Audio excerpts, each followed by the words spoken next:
D'habitude, je roule avec la voiture de ma grand-mère, mais l'autre jour, elle est tombée en panne. Alors, j'hésite à la remplacer par une électrique. Du coup, j'ai quitté ma Bretagne natale pour poser les vraies questions aux experts. Et oui, parce que l'électrique, c'est plus écologique, mais est-ce vraiment plus pratique? That is the question. Salut Yann.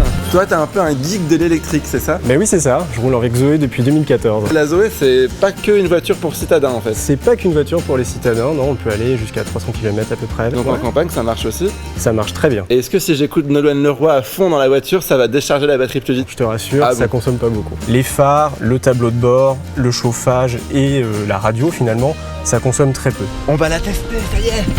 Allez, roule ma poule. En fait, cette voiture, elle est parfaite pour que je puisse emmener ma grand-mère au club d'aquarelle. Globalement, les usages des automobilistes français, c'est en moyenne 31 km par jour. Cette voiture-là, elle te permet de faire entre 2 et 300 km avec un plein. Un véhicule électrique, finalement, il fait le plein systématiquement quand tu es à l'arrêt. Je m'explique, tu vas faire tes courses, il y a un parking, il y a une borne sur ton supermarché peut-être, hop, tu vas la brancher. Et sur les autoroutes, tu as des bornes beaucoup plus puissantes qui te permettent en moyenne de récupérer jusqu'à 120 km en une demi-heure à peu près. T'es sûr que ça décharge pas la voiture là? Non, aucun risque, pas de problème. Fort, alors. Tu peux. Ah chouette, c'est bien hein.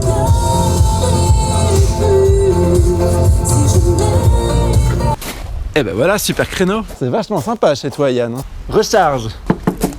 C'est local, tu crois? Comment alors ça marche une recharge à la maison? Alors une recharge à la maison, tu as plusieurs possibilités. Soit chez ta grand-mère, tu peux te brancher avec ce câble sur la prise classique de sa maison, soit sur une prise sécurisée. Si tu veux recharger plus vite et avoir plus d'autonomie rapidement, le mieux c'est de prendre une borne. T'es sûr que ça fait pas disjoncter? Parce que quand ça disjoncte après, il faut régler l'heure du four et ça, franchement, c'est en kikinant quand même. Ça va pas la faire disjoncter parce que les installateurs savent faire pour que ça ne disjoncte pas. On peut peut-être la recharger notre Zoé? Ouais, parce qu'après j'ai plein de trucs, j'ai des courses et tout, et puis ma grand-mère, dans une heure, c'est son cours d'aquarelle qui se termine, faut que j'y retourne.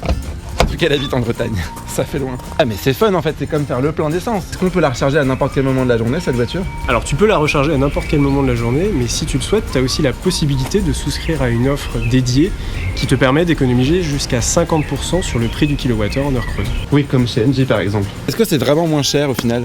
Alors en France, globalement pour un véhicule électrique, avec les aides du gouvernement cumulées au prix du kilowattheure moyen, c'est plus avantageux dans la majorité des cas qu'un véhicule thermique. Et un plein à peu près, ça coûte combien? Enfin un plein?